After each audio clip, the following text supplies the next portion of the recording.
கர்த்தருடைய பரிசுத்த நாமத்திற்கு மிகுந்த மகிமை உண்டாவதாக.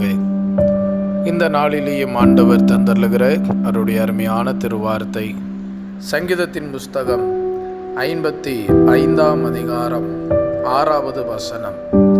அப்பொழுது நான், எனக்கு புறாவை போல் சிறகுகள் இருந்தால் நான் பறந்து போய் இளைப்பாறுவேன். ஒரு தேவ மனிதனுடைய அறிக்கையை நாம் சற்று யோசித்து பார்ப்போமானால் அவனுடைய வாழ்க்கையில் ஒரு இளைப்பாறுதலை இழந்தவனாய் காணப்படுகிறான்.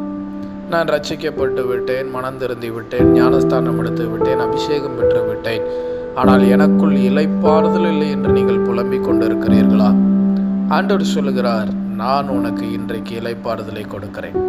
ஏன் அங்குமிங்கும் போய் இளைப்பாறுதலை அடைய வேண்டும் என்று நினைக்கிறீர்கள்? நம்மளோடு இருக்கிறவர் நம்மளுக்கு இளைப்பாறுதலை தருவார். இந்த வார்த்தை உங்களுடையது. ஆமென்.